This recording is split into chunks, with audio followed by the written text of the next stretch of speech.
Well, boxing seems to always have these factions.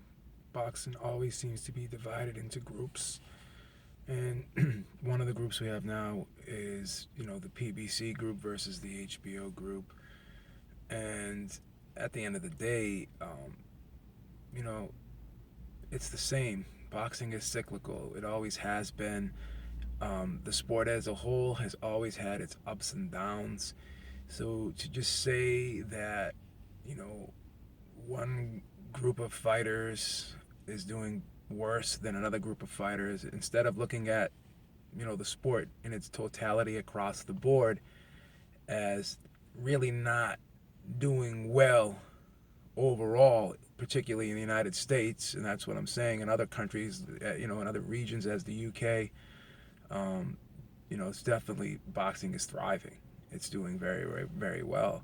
But United States boxing over these last 5 years or so has started to decline a little bit. And with the exception of certain fighters, across the board, a lot of fighters are not making what they used to make. And not only that, when you look at where a fighter is in his career as opposed to where he was before, and you look at the magnitude of the event he is now fighting in, then obviously that is going to play a factor in what he makes. So if Robert Guerrero, for instance, is coming off of 3 losses in a row, or losing 5 of his last 7, of course his purse is going to be lower than it was when he fought Mayweather, when he was ranked in the WBC as the number one welterweight contender. So I guess what I'm getting at is this comparison about ratings, this comparison about purses. And again, it's very trivial, because who really cares about all that? And the reason why I'm talking about it right now is because I'm very disappointed that that seems to be the headline in a lot of these so-called boxing journalists, articles, their material. That's what they tend to focus on more so than anything else. It's so funny, because when you watch another sport like basketball, baseball, football, when a Super Bowl is going on, or when the NBA Finals is going on, or when the World Series is going on, you'll hear about ratings sparingly. It's not really the focal point. It's basically an afterthought. But it seems now, you know, journalists and sports reporters, when it comes to boxing, that's all they focus on. They focus on the ratings, they focus on the purses, and instead of just talking about the event itself and how it played out, and breaking down the fight and what transpired during the fight, people are talking more about the ratings. They're talking more about the purses, and then they turn around and they're saying that that stuff's not important, but they keep talking about it, and it seems as though they're trying to make it more important than it really is. And I'm just disappointed in it. It's just ridiculous. Obviously, people can say what they want, and I'm going to accept it. But at the end of the day, when you have certain people who are in really good positions, and they're supposed to be, highly respected journalists and reporters, and this is supposed to be the top of the industry, and this is the people who basically have all the access. They work for big companies, so they're in a great position. And it's just so frustrating to me that they squander their position that they're in. They squander all the access they have. They squander you know the opportunities that are put forth in front of them that they can take advantage of, and they waste all of their energy talking about insignificant things. And these people take a side. Everyone's biased. Everyone has their preferences and what they like and what they don't like. But you have to try to be objective. And when you're in a position that some of these people are in, you should really, really focus on being professional and reporting the news and trying not to inject your personal opinions and feelings, into the boxing news. Just report on the event, and that is that.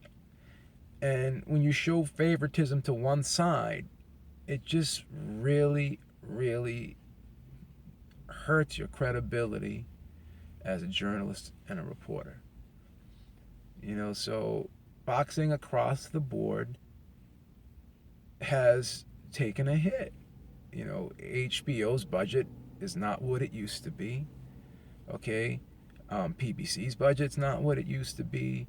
You can take Manny Pacquiao for instance. When Manny Pacquiao used to make $20 million a fight, he fought Brandon Rios in China, he got $20 million. Just fought Jeff Horn, he got $10 million. So he's not making what he used to make.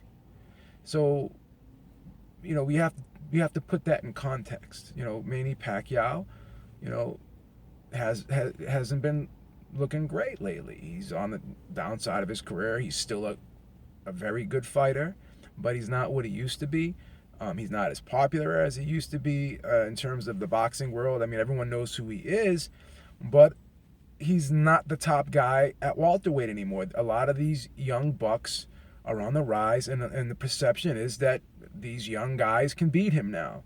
So obviously, he's not the man anymore that he used to be. So things change. The sport changes. It's cyclical. It's going to have its ups and downs. Because, in a business, you have your high peaks and you have your low points. And, it's never going to, you're never going to be able to sustain, the highest level that you were at forever. You're going to have peaks and valleys in business. You're going to take losses at some points.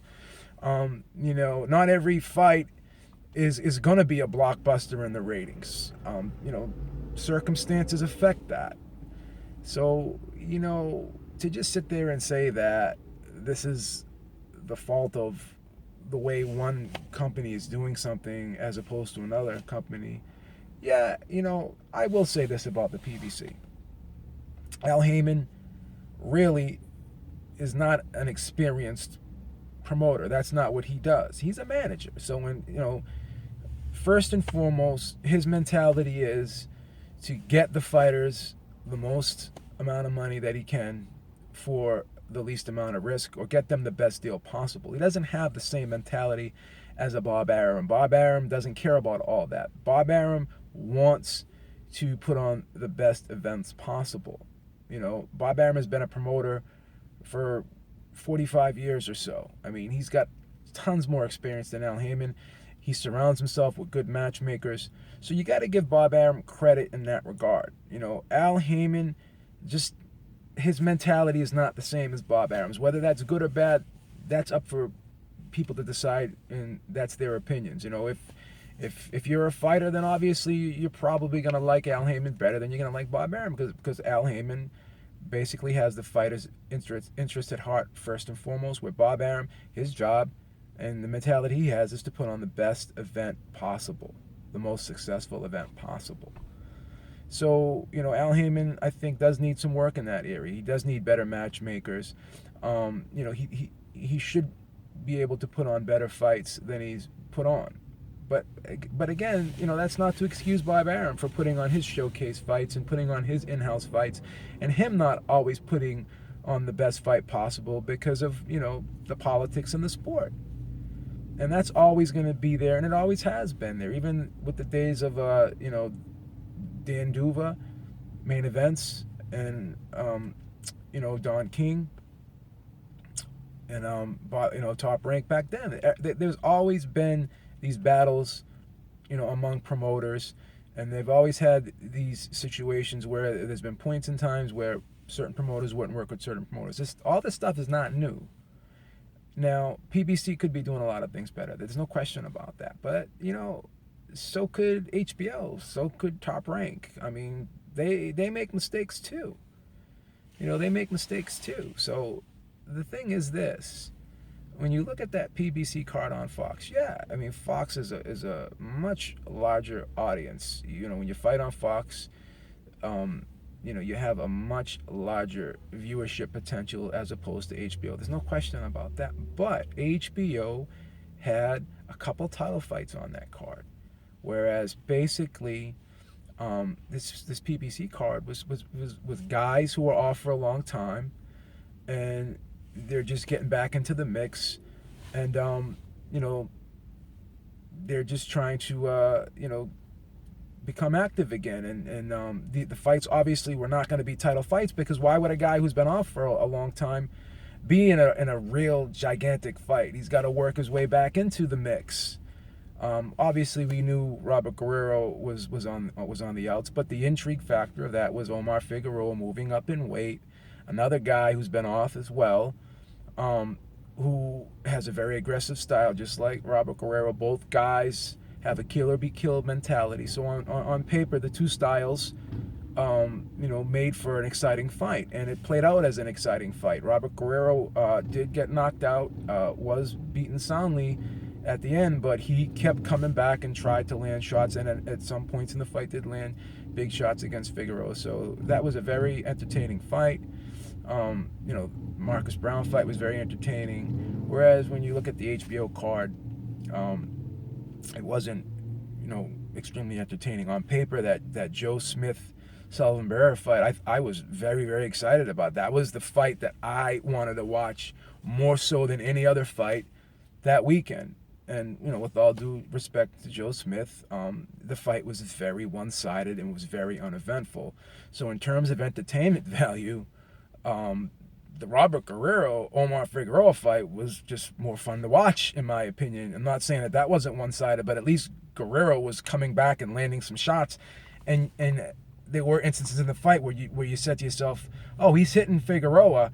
Can he land a couple more of these and turn the fight around?" Whereas with Joe Smith, after that first round, rounds 2 through 10 was basically a reoccurring rerun of the previous round. It was just like at no point in time did you say to yourself, Joe Smith is going to win this fight. Whereas at least with the Guerrero fight, there were some instances where there was some pretty solid exchanges, and you said to yourself, wow, can Figueroa stand up to these shots? Is he going to allow himself to get hit with a few more of these?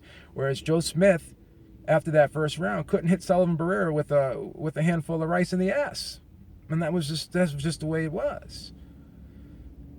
So and the main event was just very much the same. It was a one-sided fight. Takashi Miura just could not get to him. Just could not get to his opponent. He just couldn't get to him. He just could not get to him. It was just very, very one-sided. So I'm not saying that the PBC cards were not showcase fights and they weren't one-sided, but at least there was action there.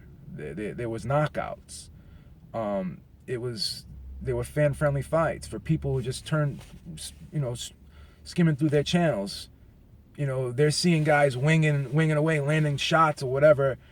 They're gonna be more captivated to that. Now, obviously, the numbers were under 1 million, but they were still, considering the types of fights that those fights were, no title fights, really not a ton, no really significance to the fights. They were just showcase fights. They were fun fights. Okay, what did you expect? I mean, did you expect to have the same amount of ratings as you would for Danny Garcia versus a Keith Thurman? Did you expect the same type of attention, the same type of reception that you would get for that fight? I mean, it was not. It was a lower level card, and for it to get what it got, 924 viewers, that's still great. But all of this is irrelevant. The big problem here is that too many people are focusing too much on this stuff as opposed to the fighters, the fights themselves, and just analyzing and breaking down and recapping the fights. All this other stuff is secondary, and that's just my opinion. You could disagree with it if you want. Boxing is not perfect. It never has been. The same problems that we had 20 years ago, we still have now.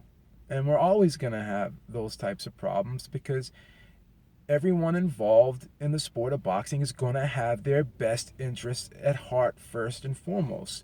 So someone else's best interest may not be another person's best interest. So that's where you have conflict, like anything else in life. So if you want to choose a side, choose a side. But if you choose a side, don't put on this facade like you're unbiased or you're trying to be objective. Because if you're releasing purses of 2 cards and you're only criticizing one group of purses and not the other, if you're only deciding to throw shade on one group and not the other, when the other wasn't better than the one you threw shade on, and the other had title fights in it, then you're showing bias. So just admit that. I'm biased towards a lot of things in boxing. I try to be objective, but I am biased towards the things I like, and I'm biased against the things I don't like. That's human nature. Am I gonna totally be unobjective about something? I'm gonna give you both sides, and then I'm gonna give you my opinion, and I'm gonna give you what I think. And ultimately, at the end of the day, you really can't stay neutral on a lot of these issues. You're either for or against something. It's like anything else, politics, anything, religion, whatever. Everyone has their beliefs. So it's not wrong to favor one thing over another thing, but just admit it and explain why. If two groups or 2 entities are doing the same thing, but you're only criticizing one, then you're being biased, and you're not only being biased, you're not being objective. I'm telling you that I had high hopes for PBC, and I'm still rooting for PBC to succeed. But it really hasn't done what it set out to do. But that's like anything else. Like, I've had high expectations for a lot of things. I had high expectations for Mayweather-Pacquiao, and that didn't play out the way I expected it to. So these things are going to happen in the sport. It's not one group's fault over another. I mean, everyone is guilty of the same sins, and to not acknowledge that, I think, is very, I just think it's very one-sided, and I think it's very, people who share that type of mentality or thought process, they have a myopic view of the sport. They're narrow-minded. That was the word I was looking for. It's being narrow-minded. So that's my opinion. I don't care what anyone believes, but just be real about it. You know what I'm saying? Don't make a concerted effort to keep telling everyone how unbiased you are when you're not. You know what I'm saying? When you're not. I think boxing has a lot of work to do. There's a lot of good things about boxing, but it could be a lot better. We all know that. But it's not, one group's fault over another, because everyone, as I said, and I hate to keep repeating myself, everyone has committed the same sins in the sport. And the hypocrisy in this sport is real. So let's just acknowledge that, and let's just be real about it. And, if you're saying that the ratings aren't important, and you're saying that the purses aren't important, then why do you talk about it in every single video you make? Certain people will make a video and they cannot go 3 minutes in without mentioning purses and ratings. But then in the same breath, they're saying that, well, I don't understand why fans are talking about this so much, when you yourself is talking about it in every video. So the hypocrisy is real, man. Let's just be real with ourselves. Let's just admit, what it is, and stop trying to put forth the facade and fool people, because you're only fooling some people. The majority of people know the truth, So I just think it's funny what people try to do on here, and they try to portray a certain image about themselves, but the reality is, nah, we ain't buying it, bro. We ain't buying it. So it is what it is. Thank you for watching. Reba's out. Talk to y'all soon. Peace.